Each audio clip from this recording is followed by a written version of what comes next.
So looking at day 2 here, right, and we're talking about the skeletal system. Today's lecture, we want to kind of get through a little bit of the next section of the kinetic chain, because that's what we're spending our first 3 days on, right? We're looking at the human movement system, nervous, muscular, and skeletal systems as they all sort of work together. But after this specific presentation, we want to be able to kind of understand the structure and function of our skeletal system and how that system sort of responds to stress and how it adapts to it. So by definition, if we look at our skeletal system, we are going to define it as the body's framework, right? It's comprised of all of your bones, but it's also your joints. That's the thing a lot of people tend to sometimes like not think about as much. Like, yeah, obviously, like our skeletal system is like our bones and stuff. But all of the connective tissue that's holding those bones together, all of the special structures that are like located in there and like holding that, that is also part of your skeletal system. So we want to make sure that we keep that entire thing healthy, right? And it's got a lot of different jobs inside of the body, right? It's our bones, it's our joints. It provides us a framework for everything, that's going to protect all of our delicate structures, like your brain. You get your skull plates. You've got your ribs, which are protecting all your vital organs, especially your heart and your lungs. But then the one that's probably most important for us, the one that we're going to spend our time talking about primarily in this course, is our bones are acting as levers to produce human movement, right? So so this is helping us produce specific types of like human movement, right? If I want to perform like elbow flexion, I've got something nice and hard that I'm attached to that will allow like those muscles to contract and move very specifically in that type of direction. That allows us to have a greater manipulation on the world around us. There's other muscles that there's other animals out there that don't have like a hard skeletal system the way we do. We've got exoskeletons. When you look at like a bug, they've got kind of their skeletal system. They do have one. It's just different than ours.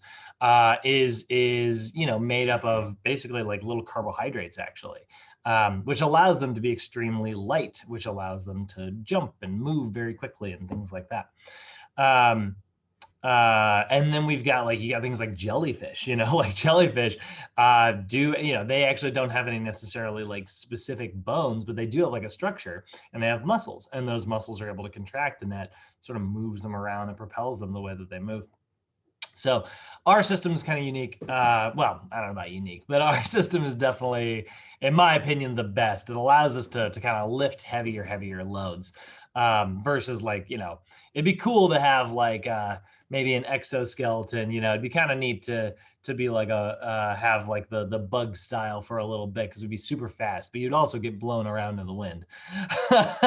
So maybe that wouldn't be so neat. So looking at these definitions here, talking about it, our bones, those are going to provide a resting ground for our muscles and protect our vital organs, like we said. And then the joints are going to be the junctions where our bones are coming together, and they're held together by different types of connective tissues. Another term for joints, by the way, that we're going to see pretty often is sometimes they're referred to as articulations. Okay, and that's another name for a joint. It's where two or more bones are kind of coming together. So I always like to kind of use my knuckles as an example, but if I thread my knuckles in like this in between each other, right, they are articulating together, right? They're creating like a goodly amount of surface area where they are sort of interacting with one another. So that is going to be what an articulation is. But within that structure, you're going to sometimes see you're going to see ligaments, you're going to see cartilage, synovial fluid, bursa, fat pads, all these like special structures that are designed to kind of keep there from being too much friction, because this is hard bone on hard bone, right? So the growth of your skeletal system, if we're talking about the system as a whole, relies on all of this, right? It's not just your bones, it's also like your connective tissue. And so when we see like the growth, the maturation, the functionality, all of these things are going to be affected by things like your posture, your physical activity, and your nutrition status. So for instance, like let's say we don't get enough like calcium in our diet, right? That can result in not having enough ingredients to build new bone tissue. And the same thing is true of like phosphorus, and the same thing is true of like vitamin D. Vitamin D is a hormone that allows you to use your calcium. So you can have plenty of calcium in your diet, but if you don't ever go outside, you don't absorb any vitamin D, you could end up with like a calcium deficiency. It's actually really common in people where I'm from. Like I'm from like the Northwest, you know, like it is rainy 300 days out of the year up in Astoria, you know. I think I say that. Hold on, let's look that up. I'm like, you guys got to visit Astoria someday, so I don't want to. How many rain days? Astoria, Oregon. 205. Wait, no, about 106 days. That's not bad.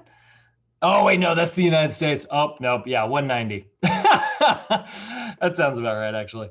Yeah, 190 days of rain up there. It is pretty freaking wet, you know? And so it's overcast. And on days where it's not rainy, it's still very overcast.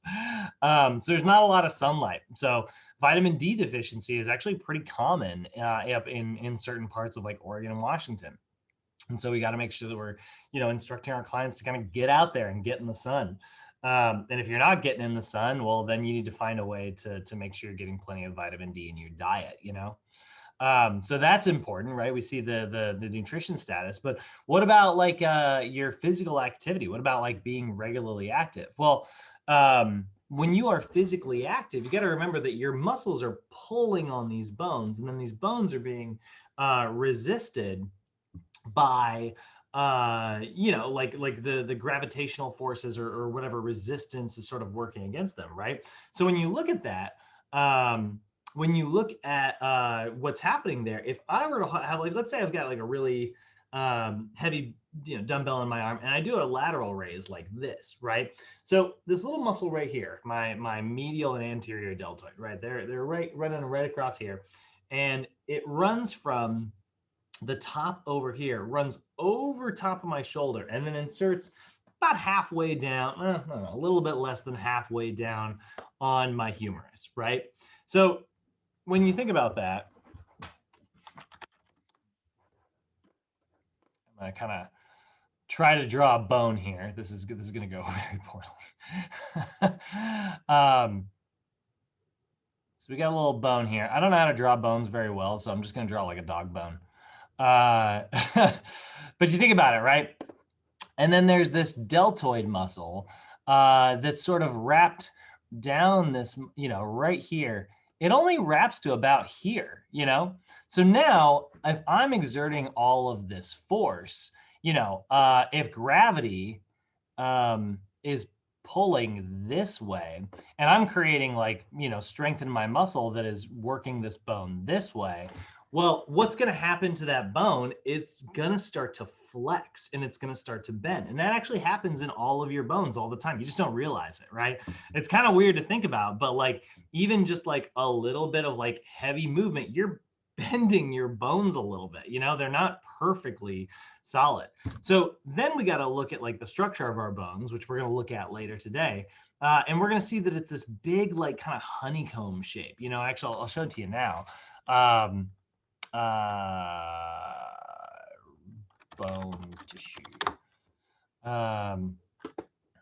So when you look at it, it's this kind of interesting like honeycomb shape, right? So what's happening is like this little guy right here, it might get broken, right? This might actually get damaged and torn. And then maybe this little part breaks, you know, but this one's pretty thick, so that's probably going to stay there, right?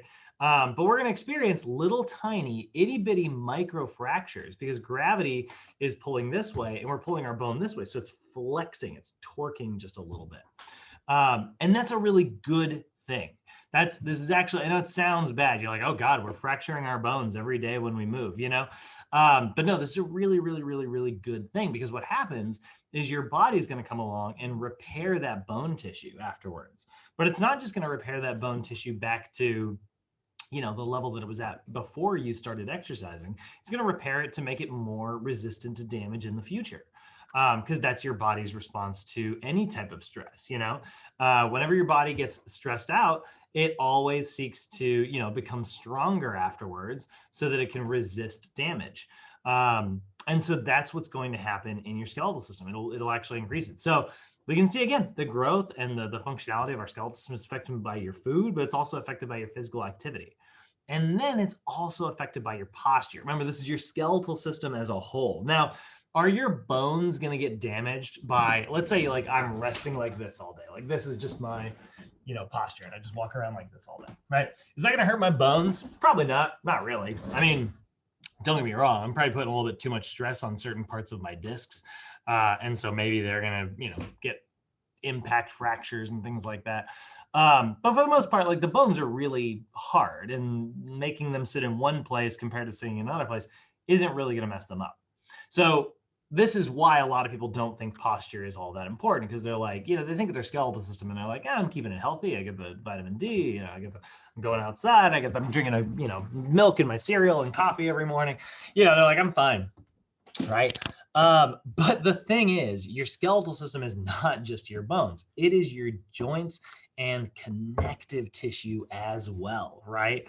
So now when I spend all my time like this in this rounded shoulder, forward head posture position, not even mentioning the fact that all of my muscles are getting in bad shape and like they're developing in a way they really shouldn't be, my connective tissue is getting pulled in directions it's not supposed to sit in. I've got connective tissue on one side that's probably being pulled farther than it needs to be. And I've got connective tissue on the other side that's probably being compressed more than it needs to. And then I've got like synovial fluid that is trying to keep up with all this friction, but there's too much friction, right? Because now the bones are starting to grind together because the joint space is just limited because of my poor posture, right? So this has a really, really, really strong effect on things. And this is why like we spend a lot of time talking about the skeletal system. A lot of people think it's like, it's your bones, like, just don't break them. Don't go jumping out your window or whatever. You'll be fine, right? But like keeping your skeletal system healthy is honestly one of the most important things that you can do for your health. In this call right now, Bae, I think you're my only female student today in this morning call. But talking about like bone tissue, it's extremely important for you. Very important for our female clients. So, definitely a big part of our overall sort of conversation on the kinetic chain here. So, and yeah, we can see that here, right? It's a vital part. Oh, wait a minute. Oh, no, hey, I think we got two of you now.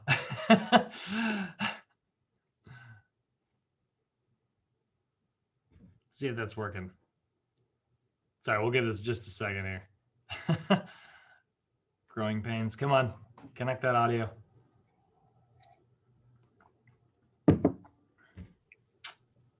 Finally, I made it, right? Yeah, I can see it. I wanted to tell you, your audio for some reason is not connecting well on your phone or on your computer version. Make sure you're careful about like muting one or the other. Otherwise, you're going to hear them talk to each other. And they're going to act like crazy. It'll blast out your ears. Fair warning. All right. So, can you tell I have experience with that? Where I'm like, so looking at our skeletal system here, right? It is, like I said, a vital part of things. And then your muscles, right? Interacting with your muscular system, your muscles are interacting because they're connected with your other connective tissue, which are tendons, right? And we'll talk more about tendons tomorrow when we get into the muscular system. But again, by definition, bones, they're providing our resting ground for all of our muscles and protecting our vital organs. And our joints are the junctions where our bones and connective tissue are coming together, where we are sort of able to manipulate things to create human movement. And then those joints are often referred to as an articulation. So if you ever see that term, articulation, just remember it means joint. It's one bone articulating with another. So we got two primary divisions in our skeletal system here. now that we've sort of given the philosophical side of things, two primary divisions of our skeletal system, you are going to see your axial skeleton and your appendicular skeleton. And so it'll look like this. Your axial skeleton is going to be your skull, your vertebrae, and your rib cage. And then your appendicular skeleton is your appendages. So you can see like my pelvis bone, right? We got our pelvis here that's allowing us to attach our lower leg to our entire body. You can see up here, we've got our scapula, which is sort of like the pelvis of the shoulder, and that's allowing us to attach our arm to our entire body. By the way, fun fact, this is one of my favorite weird little fun facts here. The only thing holding your arm on in terms of hard tissue connection, like a bone-on-bone connection, is this little joint right here. That's the only thing that holds your entire appendicular skeleton onto the rest of your body, right? It just runs out from there in your collarbone, and then that holds on to the scapula, which you can see is much larger, and then that holds on to the arms. Now, to be fair, you might be looking at the back here, and you're like, wait. I can see, this big bone here. There's lots of connections here. There's no actual connection here. This is actually what's referred to as a false joint. And it is actually only connected by muscle. There's no actual skeletal system connection between your scapula and the rest of your body. It's just attached on to that collarbone there. So kind of fun, right? The friggin' thing that you can hang off that, and it's just this little tiny connection right here, It's my favorite little fact about the appendicular skeleton. And then honestly, it's pretty impressive that the bottom portion is able to hold on. It's got two connections here, but that's also pretty freaking impressive when you think about it. So those are the two primary divisions here, right? We've got the axial in the center, appendicular, that's your appendages, right? So talking about your bones, we've already kind of mentioned this a little bit, or sort of foreshadowed it, I guess. When we think about like bone growth, right? The idea of our bones like continually developing like as we go throughout our life, right? So there's a process that we refer to as bone remodeling. Bone remodeling is the process of resorbing old bone in order to form new bone tissue. So the way we like to think about this is the process of breaking down old bone tissue in order to make new stuff. So we're constantly going through bone remodeling. This is constantly happening. Remember, we just talked about how doing like a lateral raise will create little tiny microfractures in your humerus, right? It's going to create little tiny microscopic pieces of damage, Like this morning, I was doing like some pull-ups and my lats are absolutely killing me right now. But when you think about that, right, if we look at like what this motion is right here, right, I'm putting like a lot of stress on these bone, like my humerus, right?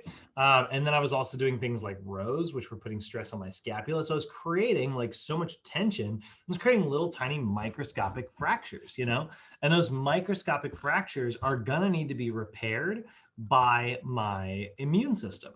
And so we have two primary cells here that are responsible for developing and creating this remodeling process. You've got your osteoclasts, which are your bone breaker downers, right? These are going to break down old bone tissue, okay? So think class, like clashing, right?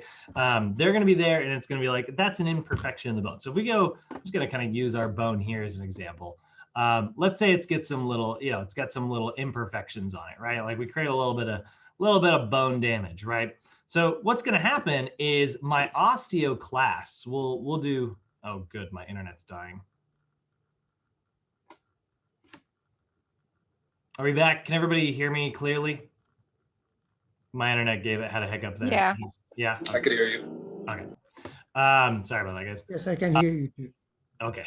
So our osteoclasts, they're going to kind of, erase everything, right? So an osteoclast is going to come along, and they're going to kind of eat this up, right? So the osteoclast comes here, and they're like, all right, and they kind of eat this away. And then what's going to happen is once that's, and obviously this makes it look like, we just deleted an entire section of our bone. Imagine this middle tissue still here. We're just kind of doing this on the surface.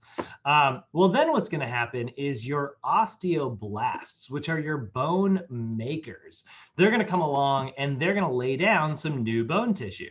So they're going to lay down new bone tissue where your old bone tissue was. And they're using the ingredients, by the way, from what just got eaten up. And now that's going to have like a stronger, more resistant to damage bone. You can even see like I'm making it a little bit thicker than it was before, right? So now this is more resistant to damage than it was last time, thanks to my osteoblasts. So osteoblast, blast coming from the word, the same word that means blastula, right? Is what's creating things. It means to germinate, to pollinate, right? So your osteoclasts break down old bone tissue.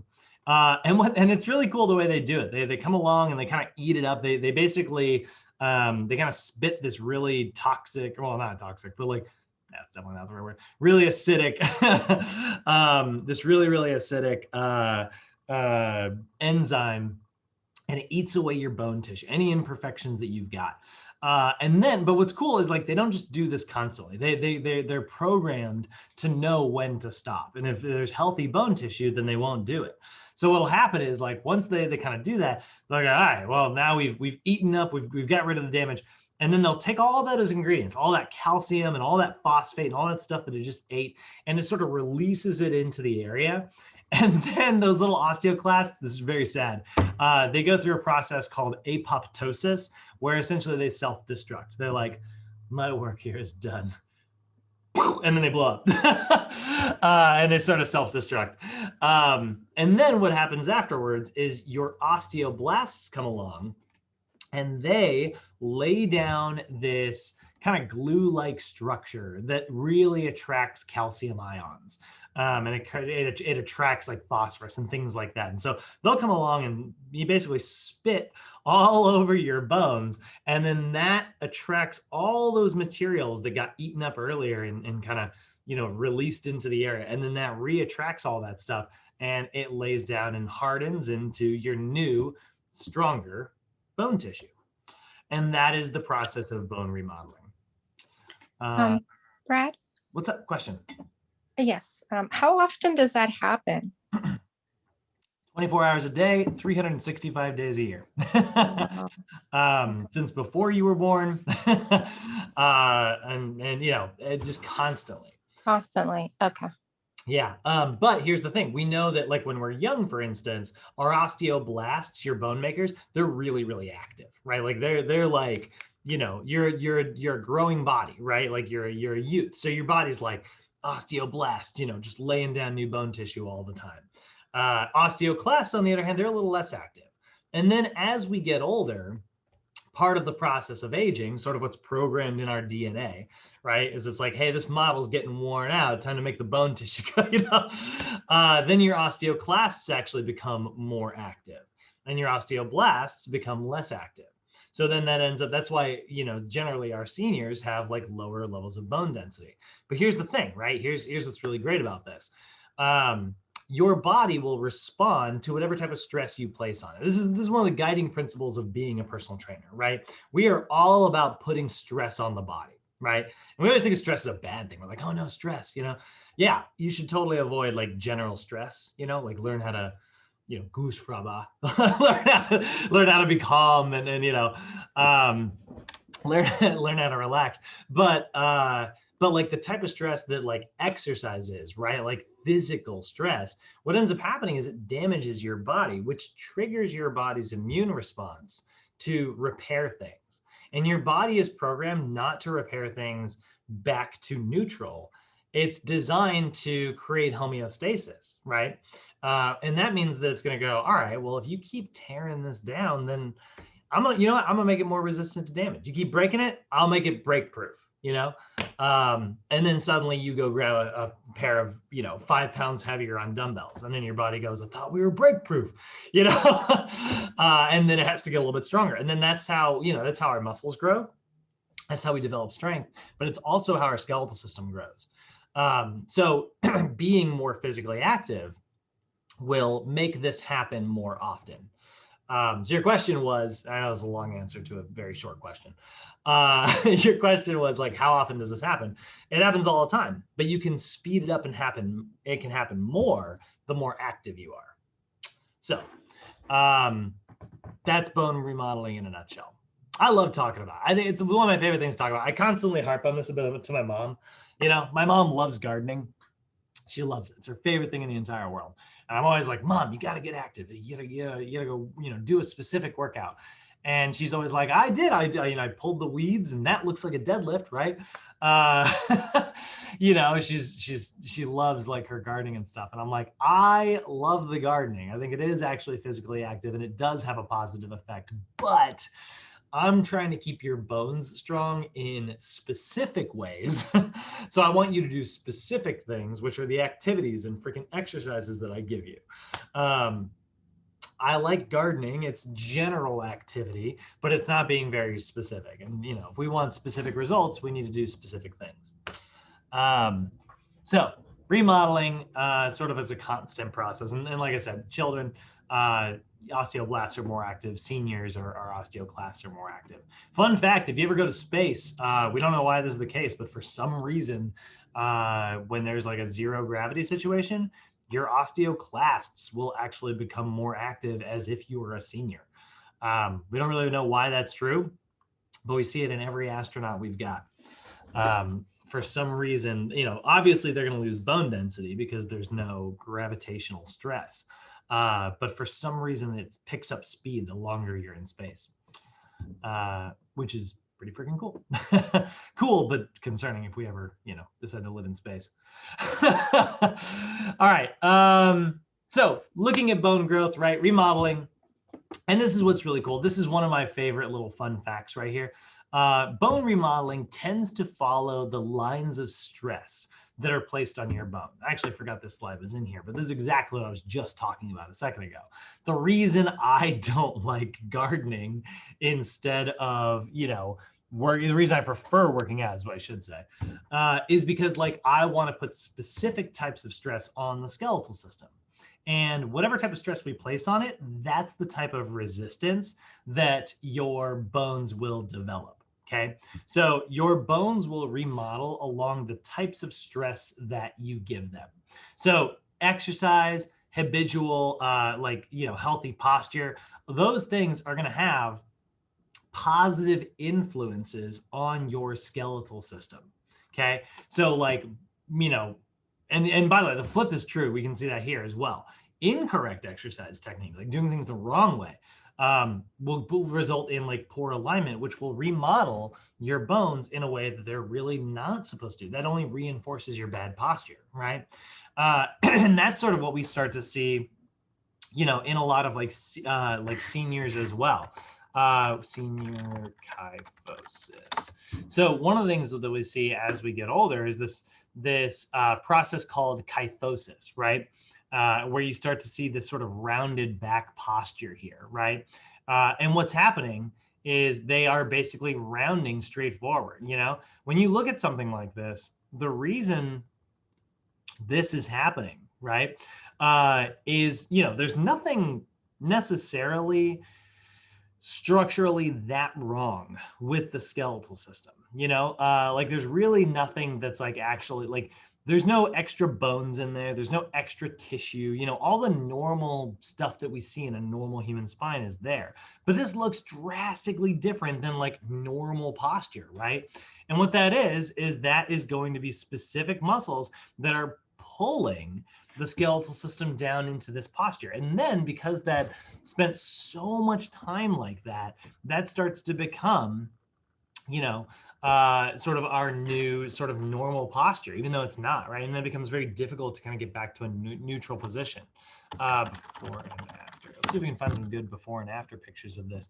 But you can see working on this kind of thing, right?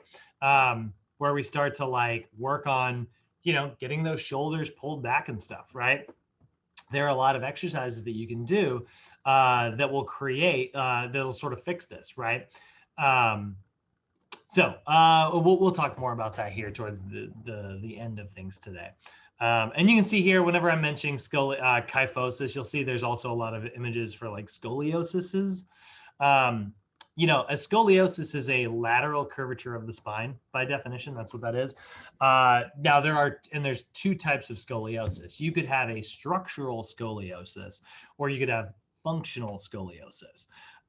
If you are born with it and your bones are shaped sort of uniquely, you know, compared to what we would see in a typical human skeleton, and that is what's causing your spine to laterally rotate, that's what we call structural scoliosis, right? It's like your spine is shaped this specific way. Sometimes people grow out of it. Sometimes you can fix it with surgery. You know, there's plenty of options out there. But here's the scary one. We've also got this thing called functional scoliosis. If you spend all day, I mean, honestly, this is any client, but I tend to see it more in my male clients. If you keep your freaking wallet in the same, like always on your right side, for instance, right? Well, think about that, right? Like I'm sitting now like this. I mean, it looks normal and, you know, normal to you guys, right? But if I have to tilt this way, and then I don't want to like be tilted all day. So then I just curve my spine up like this. And now I'm standing nice and straight, right? According to you guys. But what's happening is my spine's curving like crazy. Or if you're the type of person, and I'm looking at some of you guys in here, because I know we've talked about this before, and I know I'm one of these people too. If you tuck one leg under, you know, if you're a one leg tucker, right? And then you're sitting like this all day, that can create these lateral curvatures. Or if you're driving with one arm all freaking day, my dad, he's one of those because he's a truck driver, you know, and he's a furniture mover. He's a furniture moving truck driver. This could not be worse for the skeletal system. And so, you know, carrying couches on one side, and you look at him, he's crooked, you know, he's got a functional scoliosis. He's not born with it. He's not stuck that way. I mean, he's stuck that way because he's stubborn and he won't do what I tell him to do, but but he's not necessarily built that way, right? But that's what happens when your muscles start to pull your skeletal system out of alignment. Okay, so that is sort of the overview of our skeletal system. Do we have any questions on that so far? Any comments, discussions, trivia, April Fool's pranks? Okay. Let's go a little bit into the anatomy here. So here's some labeling. I honestly, guys, I doubt you'll be tested on these. You may get like a homework question, or you may get like a Sochi test, you know, like we may test you on this stuff to make sure you're just, you know, paying attention to the content. But I doubt you'll get a question related to any of this terminology on your actual NASM test. That being said, you need to know all these definitions in order to talk the talk, right? We got to be able to we got to speak this language, right? So here's a brief overview of we've got four main categories of bones that we're going to be looking at in the body. We've got long bones, which they're named long bones. Why? They're long. That's their main defining characteristic. They're big, long bones, right? When you think of a dog bone, right? That's a long bone, right? You got short bones, which are going to be sort of, these are sometimes called cuboids, and they're like very cube shaped bones. They tend to be kind of, you know, similar in length and width. We got flat bones, which are really thin bones that are kind of protective. They cover our delicate structures. Your skull is a good example of that. Your scapula is a really good example of that. And then we got irregular bones, and the irregular bones are just weirdly shaped ones, you know? Something that has sort of a unique, fascinating shape. Your vertebrae is just such a great example of this, because this is a very odd shape for a bone that really doesn't exist anywhere else in the body, you know? So those are sort of our main categories of bones there. So we can see like long bones, they're long and cylindrical in nature, right? Your humerus, right? That's a good example, right? Your femur is the classic example. Your thigh bone, biggest bone in your body, by the way. That's the one you always see in like the like cave people, you know, like cavemen are using, like those big long bones, you know. It's a great weapon. You got short bones, right? Like the carpals of your hand or the tarsals of your feet, right? If we look at like the foot and ankle complex, you know, I can't remember how many it is. There's a fun fact about how many bones is it? I think it's like 20% of the bones in your body, at least in terms of number, are in your feet.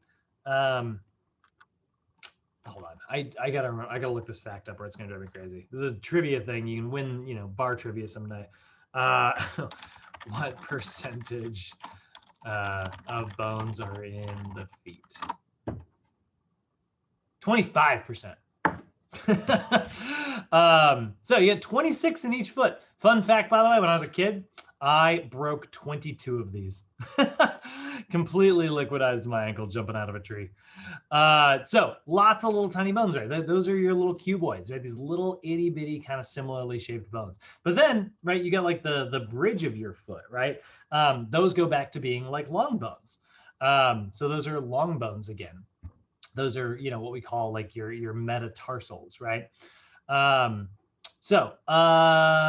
we've got like thin bones. Your scapula is a really good example of this. Your patella, actually your kneecap is a really good example of a flat bone as well. Irregular bones, which are your vertebrae. Now, there is one special one that I want to mention here.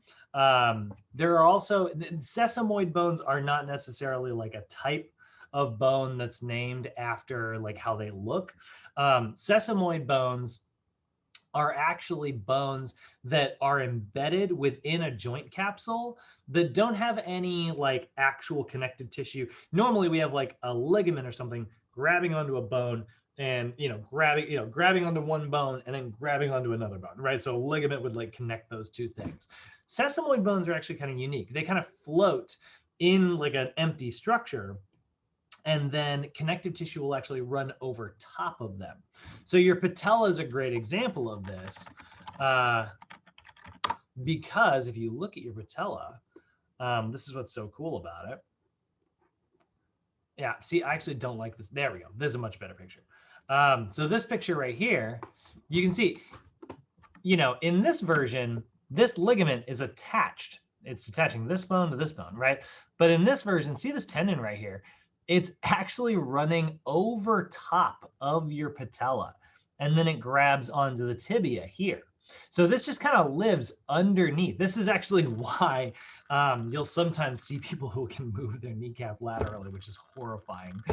And that actually, like, you know, is really hard on that connective tissue. This gets super loose. And generally that happens in people who have, you know, overly lengthened, very, very weak quadriceps muscles. So we definitely need to strengthen that freaking thing to get that tendon to pull tight again.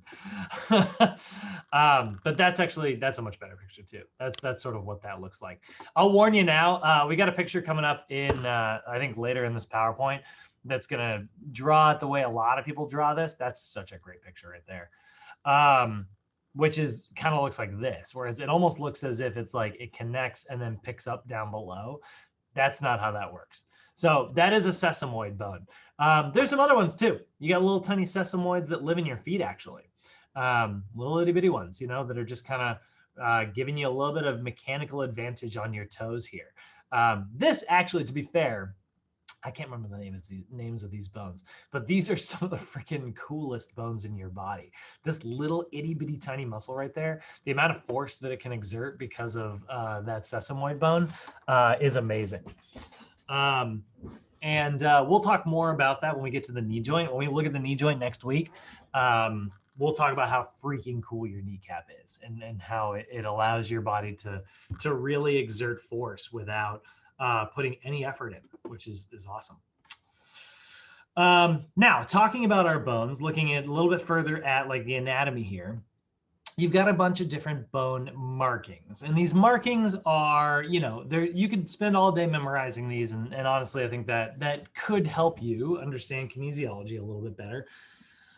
But honestly, having a pretty good general overview of how these work is really adequate for just understanding generally how your muscles are exerting force on this skeletal system, right? So the two types of markings that you're going to see on your bones, right?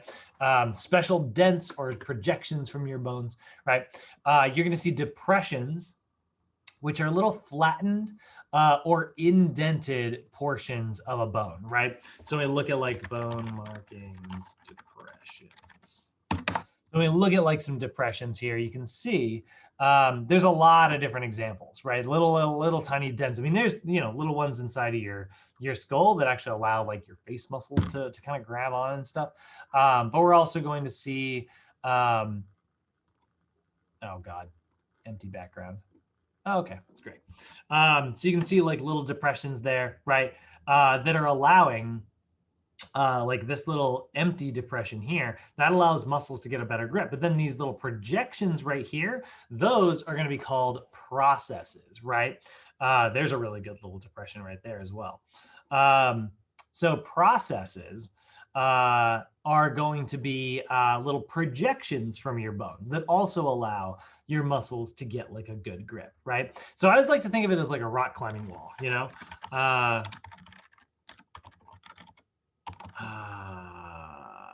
grips.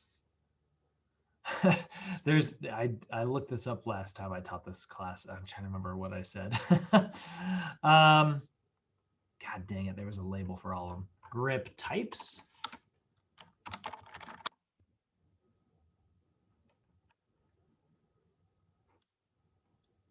Yeah, there we go. Oh wait, no, it was this one. All right.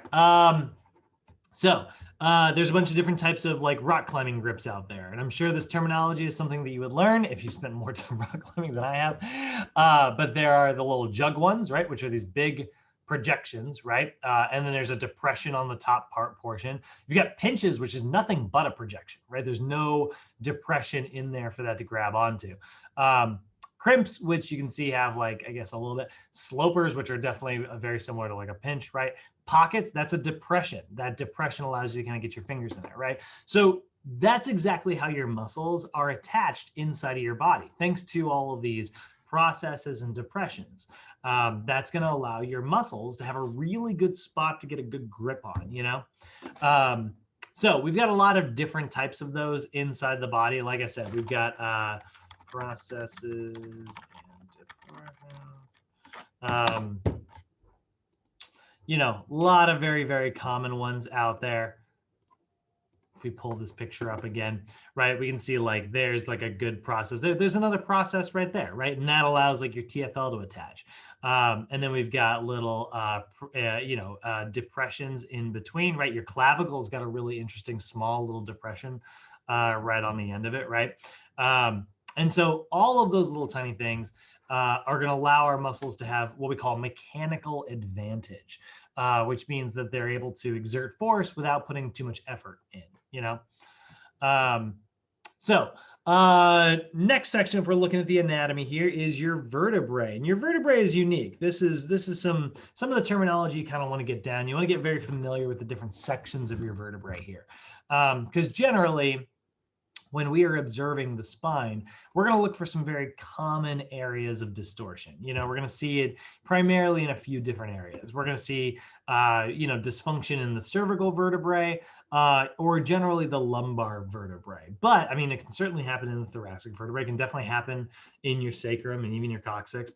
So we want to have a pretty good overview of these different sections here. So your vertebral column, right, by definition, a series of irregular bones that sort of make up your entire like spinal column. And they're there to protect your spinal cord, so that your peripheral nervous system, so that your central nervous system is protected.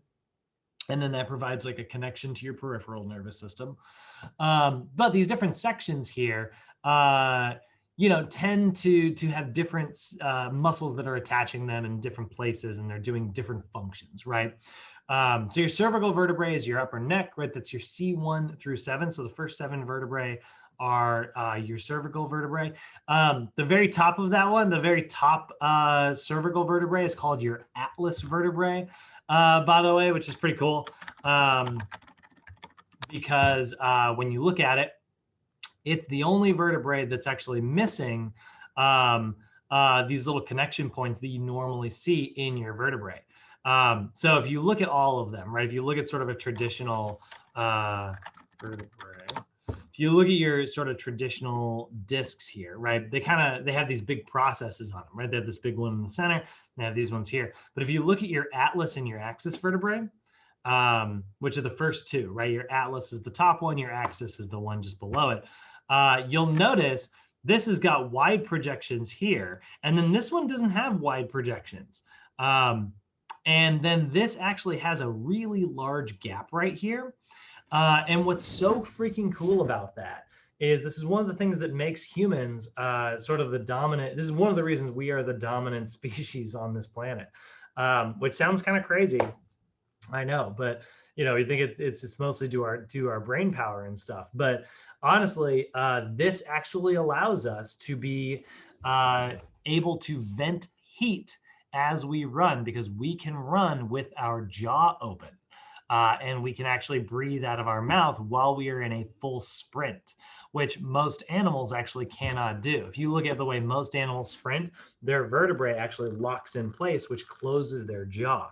That makes them much faster than us in an overall sprint, but allows us to run consistently over long distances, which is why, and I've said this before, and I know some of you guys have heard me say this, this seems kind of surprising, but man is the fastest land animal on the planet.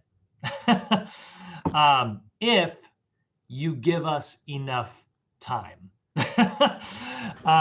We can run further than any other animal on the planet over like specifically because of our ability to vent heat. Our ability to sweat is huge.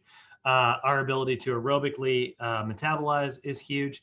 And this bone right here is one of the biggest reasons why as well.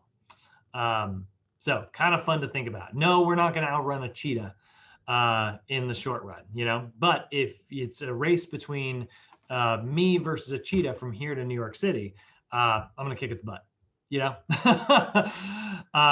So that is what we look at there in the cervical vertebrae. Your thoracic vertebrae, there's 12 of these. So the next 12 working your way down, that's your thoracic vertebrae. That's going to be your upper back. Generally, this is a pretty safe area. These are really thick. They're really solid and stable, stacked very well. And so generally, we don't see too many problems in the thoracic vertebrae. And then we've got your lumbar vertebrae. And your lumbar vertebrae, this is where we see a lot of problems, because this is where we're seeing, a lot of your other vertebrae, all that weight's coming down at the bottom here. And this is also where the effects of sitting have sort of the most intense effects, right? Like you're sitting down, all that weight sort of pressing on to your lumbar vertebrae, and we start to see distortions. We start to see that vertebrae not move the way that it is supposed to. So generally, this is your L1 through 5. You're going to see a lot of problems in this one right here or this one right here, the L4 vertebrae and the L5 vertebrae. That's where a lot of people have herniations or bulges or things like that. Then we're going to see our sacrum, which is actually used to be separate bones, but then they fuse together. So, when we're babies, you actually have more bones as an infant than you do as an adult because your bones start to grow together. Your sacrum is sort of part of that. And so this is sort of the triangle-shaped bone at the bottom, and your sacrum is what allows your pelvis to be sort of attached on both sides. This is allowing me to have a pretty good connection between these two right here, right? And you can get dysfunction in this. You can actually mess up the connection here in what is called your SI joint. That's your sacroiliac joint. And that can get arthritis or it can get impacted. I've had that happen during like quarantine last year. We're just spending so much extra time sitting. I started having like sacrum pain. And basically like one side of it had moved, and then my pelvis could not rotate at all. Like one side was just locked and the other side could move normally. And it led to like this weird, sort of angular walk. And we see that sometimes happen in the sacrum. Something definitely to be aware of. And at the very bottom, there's the remainder of our tails. This is what we've got left from the animal kingdom. That is your coccyx. That is your traditional tailbone at the very end there. So here's the definitions of all of these, right? Your cervical vertebrae, that's the first 7. Your thoracic vertebrae, that's the next 12. Your lumbar vertebrae, that's the next 5. Your sacrum and your coccyx. All right. Any questions on that so far? How are we feeling, guys? Good on my end, Brad. Thank you. Any questions at all? Love it. All right. Okay, so sorry, that was probably very loud. So next one we're gonna look at, let's move on to our joints. Right, we talked about the bones. Let's talk about our joints. This is what we're going to spend most of our time really studying here in kinesiology. Is we're going to be looking specifically at joint actions and joint movements. First we got to understand like our general joint motions. So I want you to think of this first category as sort of the broad strokes, right? It's like, what do humans do? We stand up, walk around, go to work, have fun, all the classic human stuff, right? Like that's general categories. But then like specifically though, it's like, what do you do, right? It's like, wow, I get on Zoom and teach stuff every day. That's sort of the more specific joint movements. Right now, we're just looking at the broad versions of movements. So all of your joints are going to do one of 3 things for the most part. And that joint motion is referred to as arthrokinematics, which is one of my favorite and least favorite definitions. Arthrokinematics, which literally translates directly to joint, arthro, kinematic motion, so joint motion. And I think that definition's so silly because it's like, why do we even have that word? The letters in that word is longer than the 2 words put together. This is kind of a silly definition, but that's what we describe when we talk about our joint motions. And like I said, there's 3 primary types.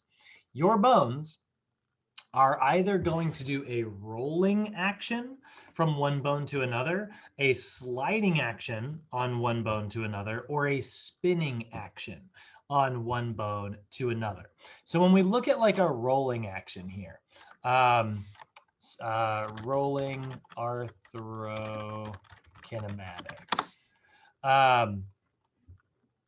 When we see like your tibia, your femur roll directly on top of your tibia, that's a perfect example of rolling action inside of your joints. So when your knee is going like this and it's going back and forth, that's doing a rolling action. Now, one of the other types of motions that we have is also a sliding action. And a sliding action is when one surface actually slides across another one. So what's kind of funny actually is in your knee joint, you are experiencing both of these simultaneously. This is both going to do a little bit of a roll and a little bit of a slide. I'll show you a video of that here. At least I think I'll show you a video of it. Animation, please. Your thumbnail showed an animation. God dang it.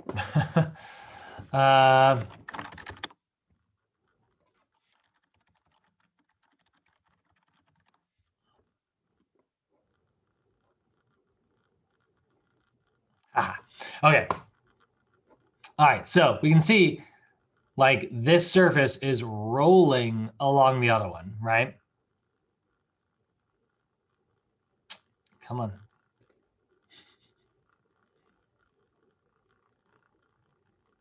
So there's the rolling. But what's kind of funny is it's also doing a little bit of a sliding action. If you watch, you'll see that they'll also do a little bit of a slide or a glide. So they kind of put it back into place and then it will actually shift backwards. You see how it's kind of slid as she was dragging it, right? Let's actually just look at the knee joint.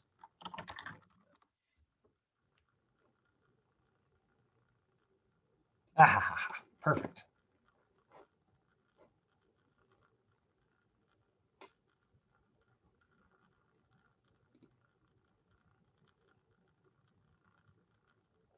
Include bones, joints, ligaments, Oh my God. tendons, muscles, Please. nerves, and blood vessels.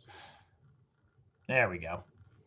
First, Let's define some common anatomic terms as they relate to the knee. This will make it clearer as we talk about the structures later. Many parts of the body have duplicates, so it is common. Sorry, I'm to just describe looking for the parts of freaking body animation that I using saw terms that in the define preview. where the part is in relation to an imaginary line drawn through the middle of the body. For example, medial means closer to the midline. God, I hate Some of YouTube the so much. anatomy of the It's just a constant letdown. Me trying to find friggin' examples of things that I can't find. All right. I could draw it. I could draw it if I had a whiteboard. There we go. So there's the sliding and the rolling action happening simultaneously, right? And slides back into place at the end. So that is kind of cool about your knee joint. It actually does both those motions simultaneously. By the way, again, this is happening in all of our muscles. This is all of our bones. This is happening constantly. And then there is also spinning action. When we look at like a spinning action of a joint, that is where one is actually rotating around the axis of another one, right? Let's see if that is, oh no. Let's see if that is here. So if we look at our rotational movement, right?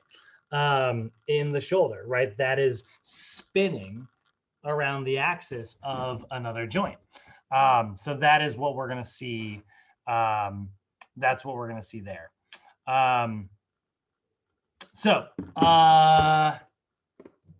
Yes, so those are our three primary arthrokinematics. Now, within that, we've got a lot of different types of joints that are going to do some variation of these, maybe a combination of two of them, right? Like we saw in the knee, you know, and so we have a different type of labeling for our joints.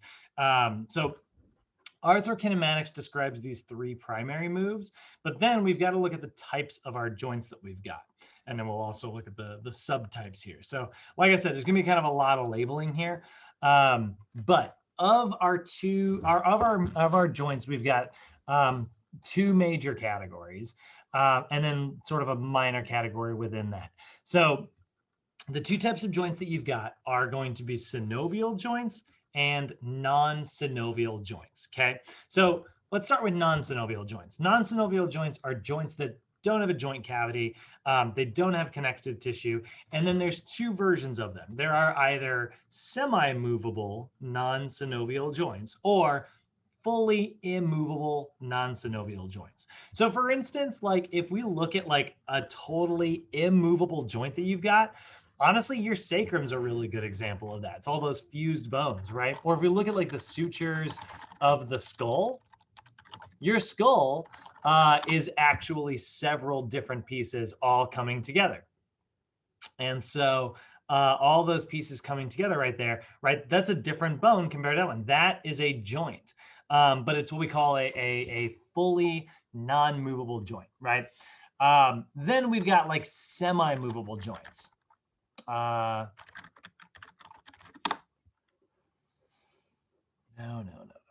There we go. So that's actually not what I was looking for. Cartilaginous joint. There we go. There we go. This is a classic example right here. So this is called your pubic symphysis, and it's where your two pelvis bones come together. So this is able to move. It's able to move just a little bit, but it's not designed to do like a lot of movement, right? Same thing is true in your rib cage, actually, where your ribs are connected in the front, right? They're really not designed to do that much movement. They can move a little, right? Like I can, you know, flex my rib cage a little, you know, but it's really not designed to do like this big freaking motion that we see in most of our joints. Now, that big freaking motion, that is what we see in our main type of joints that we're going to spend our time talking about, which are our synovial joints. So synovial joints are joints that are held together by a joint capsule. So they have a joint cavity. They have like an empty space. They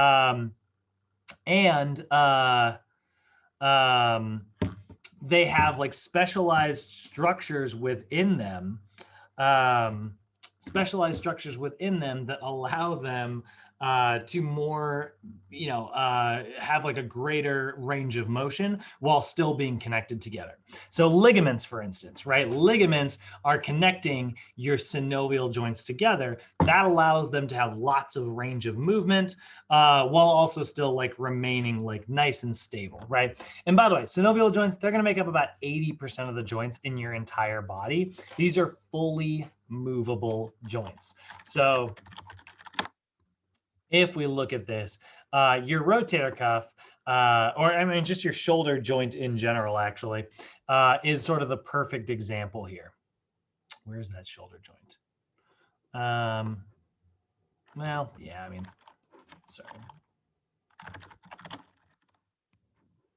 Here we go. Look at all of the connective tissue that is surrounding your shoulder joint, right? All of these are different little tiny ligaments, and those ligaments are attaching these bones together. It's almost like someone, duct taped your shoulder in place. I don't know if you guys have ever had to work with duct tape recently, but like at some point you're just like, I don't know, maybe another strip here. You just start covering that freaking thing, right? That's almost what all these like ligaments look like. They're just covering these areas. Now within synovial joints, you are also going to see some other specialized materials in there as well sometimes. Sometimes you're going to see bursa, which are these little fluid-filled sacs that you see here. Those fluid-filled sacs are actually reducing friction similarly to how like synovial fluid would. This cavity is going to be filled with a lot of fluid in there as well, like I mentioned. And then sometimes you'll even see things like fat pads. Let's see here, knee joint. If you look at your knee joint, you'll see there are actually these little like pads of fat underneath that are, again, allowing for there to be a little bit less friction. And in the knee, you'll also see like special structures called meniscuses or menisci, which are actually sitting on top and also reducing friction. So a lot of specialized structures within synovial joints, which is important because they do have so much space in between them. Because there's so much space between a synovial joint, one thing that is true, one thing that is generally true about human movement is the more mobile a joint is, the less stable that joint is. So it is, more prone to dislocation or subluxation or injury or things like that. Now, there are lots of different types of these joints, and I want to give you sort of an example of each of them, right? So a non-synovial joint, the suture of the skull would be a really good example of that. Really good example of a synovial joint would be like your kneecap, right? It's going to have joint cavity and special other connective tissues. Now, your synovial joints, there are a whole bunch of different types of them, and you can see them here. Again, I probably don't need you guys to have these memorized, but having a pretty good overview of them in general will help when we are looking at, producing human movement later, right? So you've got a gliding, which is different than sliding. Sliding is a type of action. Gliding is a type of joint. And a gliding joint is a synovial joint that glides across the surfaces of another. So it can glide pretty much in any direction it needs to. It can glide sort of in that area. So when you think about your wrist, when you're doing motions like this, right, you're kind of moving that around, right? Those little bones are sort of sliding and gliding across each other. So the carpals of your hands are a really good example of that. Like in your palm, right? When you're doing this, that's a really good example. You've also got what are called condyloid joints. Condyloid joint is where one condyle, which is a projection, right, sits into the concave of another joint. So when we look at the knee joint, right, this condyle sits in this little dent on top of our tibia here, right? And actually happens on both sides. So that's a condyloid joint because it's sitting in the little cavity there. And that's what allows it to do its rotational movements. We've got hinge joints, which are joints that generally have like connections on both sides, and that only allows you to move in one direction. So when you look at a hinge joint, right, if I were to, let's say I had like a shape like this, And then I was allowing something to kind of pivot through that. It can't go side to side here because these are in the way, right? So it can kind of slide through like that. It can make this hinging action. Your elbow is a great example of a hinge joint because it's hinging, the bone wraps around there. If we actually look at your elbow joint,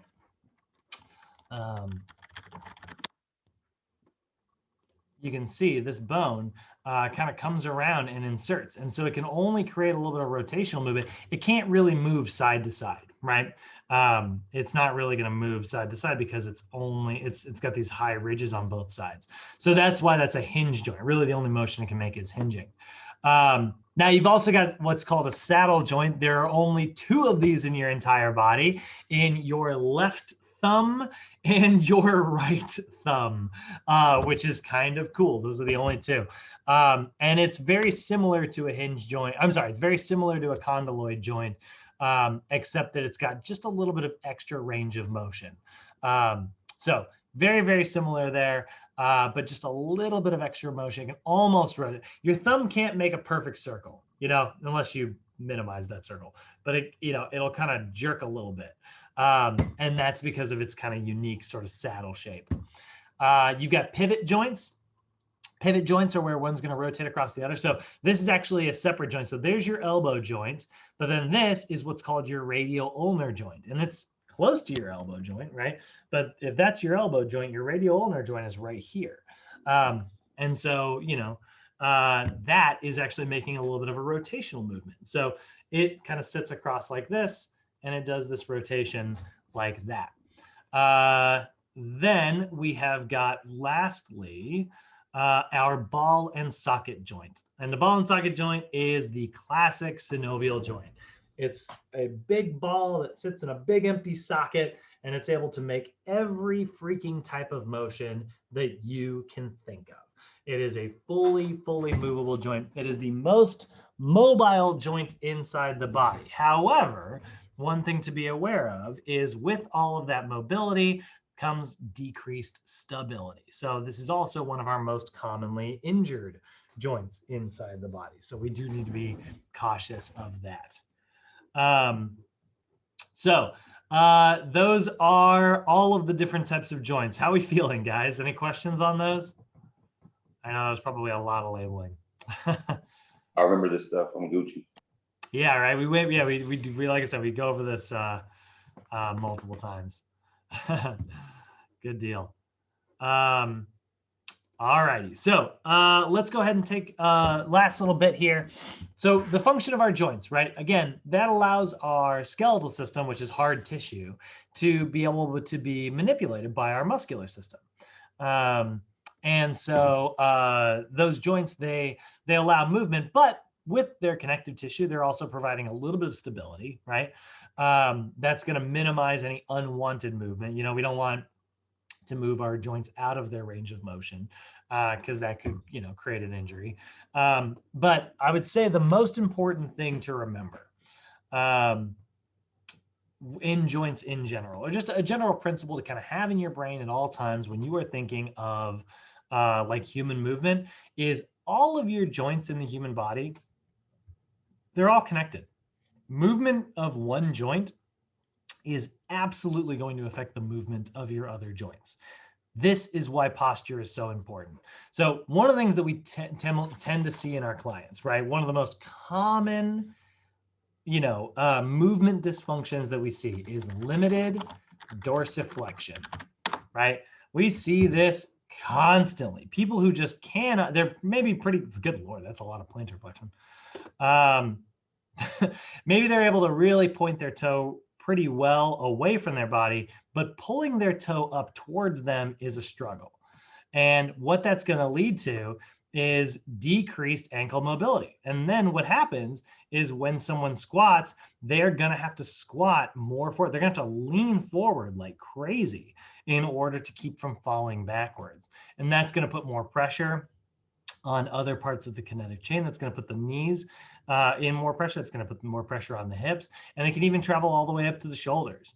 So limited dorsiflexion is a huge, huge, huge thing that we spend a lot of time working with in our clients, trying to develop as much dorsiflexion as possible, which is why, again, I tell you guys this all the time, stand on one leg whenever you can. If you're brushing your teeth, do it like this, you know, and don't just like let your toe hang like that. Pull your toe up, work on that dorsiflexion. The more dorsiflexion you've got, I promise you, the better your squats are going to be. You're going to feel more mobile all the way up in your hips, which is crazy because we always talk about it's like, oh, I just feel like my hips are really tight. Stretch out your ankles. And they're like, what? Yeah, it is a direct connection. One joint's movement will affect the movements of your other joints, you know? Or if we see like excessive eversion, we see like pronation distortion syndrome, right? Where, you know, maybe somebody's feet are flattening like this. Well, that's going to cause their knees to cave in. And yeah, we see like this, right? The feet are flattening this way, and then the knees cave this way. That's putting too much pressure on the hip here. That's going to put pressure in the low back, cause all types of problems. So again, yeah, movement of one, that's terrible. Movement of one joint will absolutely affect the movements in your other joints. Now, really quickly, I do want to get just a last little bit of labeling out here. One other term, and it's weird that it's at the very end here, but this is actually one of our most important terms. Ligaments. What they are, ligaments are connective tissue that is attaching bone to bone, okay? Make sure you do not get these mixed up with tendons. They are totally different. Tendons connect your muscles to your bones. Ligaments attach bones to bones. So these are going to typically be found in synovial joints. Things to be aware of. The reason people get tendons and ligaments mixed up is because generally they're drawn very similarly. Like you can see this is a tendon and this is a ligament, right? This is attaching this muscle to the tibia, right? And over here we see the femur being attached to the tibia or the fibula. So that is a ligament there, right? Ligament, tendon, they look the same.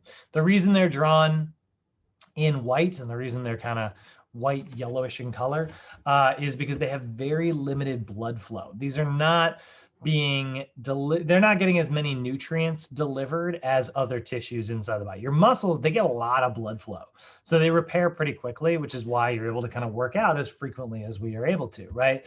But your joints, they don't repair quite as quickly, which is one of the reasons why it's so important for us to make sure that we are doing specific training cycles. Because what will often happen is people will strengthen their muscles and they'll have connective tissue that can't keep up.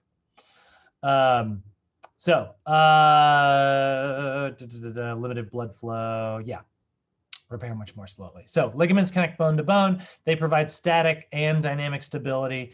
They do not adapt very quickly and they have very, very poor blood flow. So the last thing I want to talk about or just mention here is that weight-bearing exercise in particular. So we're talking about our skeletal system, right? And we are talking about making sure that, you know, as a priority, we want to keep our skeletal system nice and strong, right? Well, one of the ways we're going to do that is by performing particularly weight-bearing exercise. So weight-bearing exercise is exercise that works directly against gravity as a resistance, right? So rather than just working against like a resistance band or maybe like the water in a pool, you know, those things are actually great. I love swimming. It's a great calisthenic exercise. I love resistance bands. It's a great way to develop muscular strength and size. But there's just something very special about weight-bearing exercise that has been shown to increase bone density. Running, lifting weights, body weight exercise, anything that's using gravity as a resistance triggers the growth of new bone tissue, probably because it is ever so slightly high impact compared to those other methods. So helps build your bones, burns lots of calories, which is kind of nice, and it helps develop your connective tissue.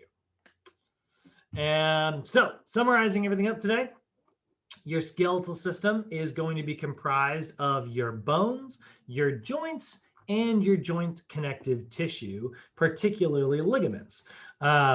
Your bones are acting as levers that will allow your muscular system to sort of have something to manipulate. The joints allow that specific manipulation to happen and specific particular movement to happen rather than general movement or unwanted movement.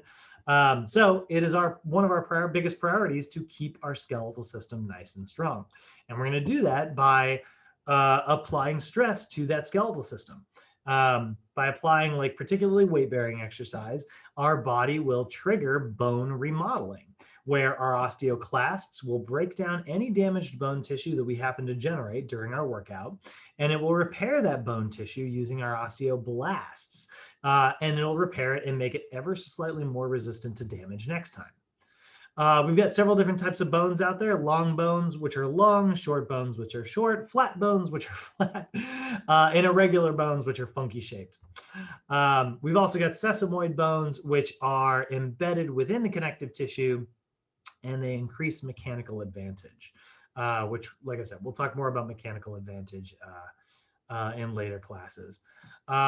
You've got three main types of joint movements: the rolling movements, sliding movements, or spinning movements.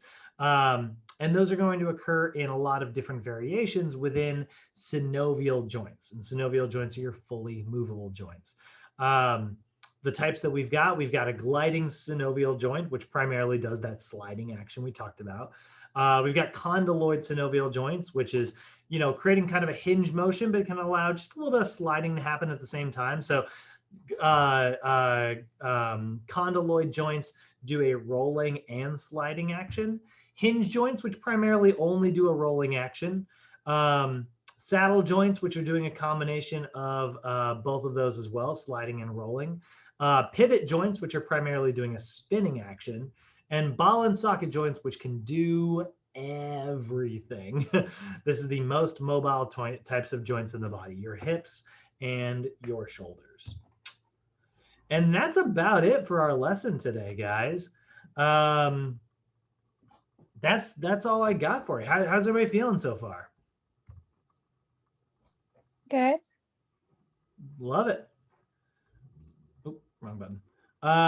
Cool. Well, so that kind of wraps up our lecture. So I really quickly, I do want to show you guys, we're going to hop on Canvas. For those of you who have been with us for an entire mod and you guys know the drill, you are welcome to bounce, but I'm going to give us a quick little overview on Canvas here of how to do our sort of Sochi homework and stuff. So if you don't have any questions and you've already heard this, I'll see you guys tomorrow. But for all my new folks who want to stick around, let's go ahead and walk you through this real quick. So what you're going to do your homework is you're going to run over to Canvas, and you're going to go over here and you're going to click this little link. And then mine's going to look a little bit different. You're going to see I've got more days here. You'll only have these top two, but it'll say 119 kinesiology at the top. And actually, hold on one second. I need to make one small adjustment. I need to drag this to the top here as well.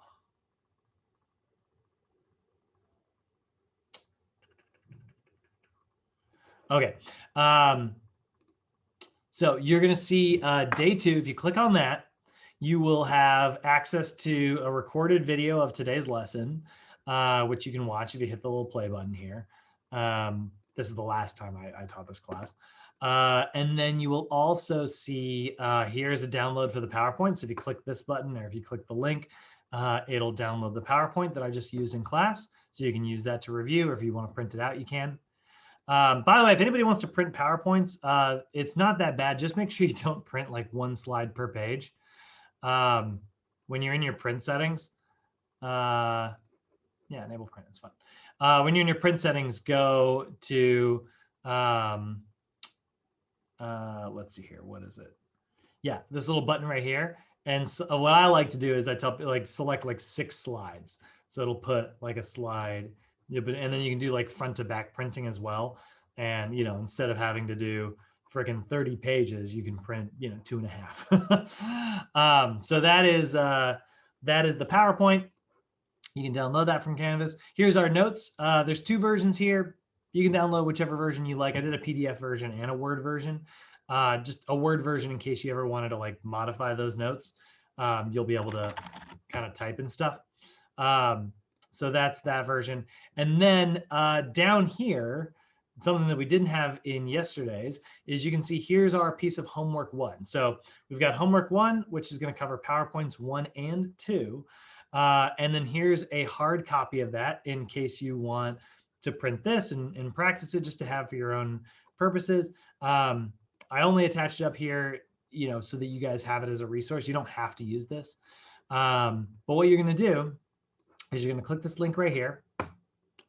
That is going to take you over to this page. You'll hit the start button. Mine says preview, but you'll hit start. And then it's going to ask you a series of questions. So I'll give you the first one free here. So human movement is accomplished through the integration of, and that's going to be our muscular system, our nervous system, and our skeletal system. So you're going to answer all those 15 questions. You can do it on your phone. You can do it on the computer. Hit submit. And then what it'll say afterwards is you can actually see I got 1 out of 1 correct here. So it's like, you got it right. And then the next one I didn't answer. So it's like, hey, the correct answer was this. So it'll actually show you what your correct answer is. And it will record your score. And that's how we turn in our homework. But you can do it over and over and over and over again, and your score will go up every single time. So if you got, let's say you got like 10 out of 15 the first time, right? So 10 out of 15 is going to be a 67%. Maybe you're not happy with that homework score. You're like, man, I'd really like to get in the 90s. So, you know, you memorized all you already learned all the answers because you went through it one time. Do it again, you know, and then you get 15 out of 15. So then we got like a 67% plus 100% divided by 2. So now you're going to have an 83.5 average. And then you're like, that's still not the 90 that I wanted, right? So you do it again, get 100, and boom. Took you 3 tries, and you went from a 67% in the homework to a 92%. So all you had to do was write the answers down the first time you did it, and then plug them in as you were going through it. And what that does, I know that seems like, you know, it's like, well, that makes doing homework extremely easy. And I'm aware of that. But the reason for this is you are being rewarded. The more you study it, the more you practice it, your scores go up literally. But you will also be studying and you'll know the content more, which is exactly what we want. So you're being rewarded for your time. Rather than just giving you homework that, you know, kind of takes up your day. Questions? Yeah, so the homework will cover yesterday's and today's session, basically.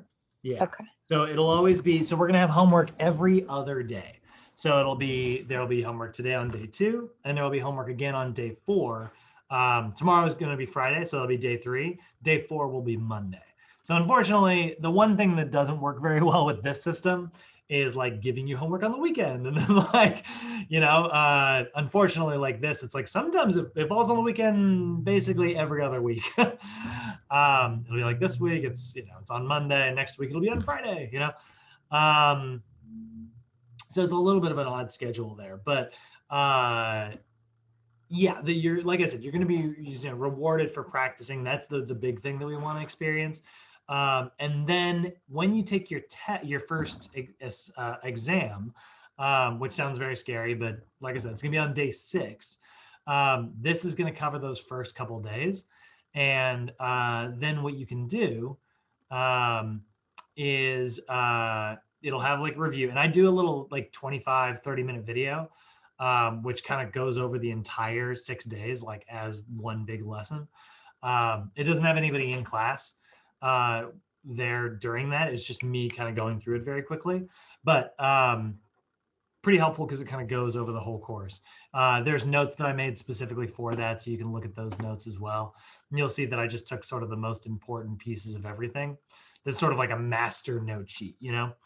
But what's cool is this assignment is covering days 1 through 6. And so you've had homework 1 and you've had homework 2. Hold on. Before you've got your midterm. before you get your first test.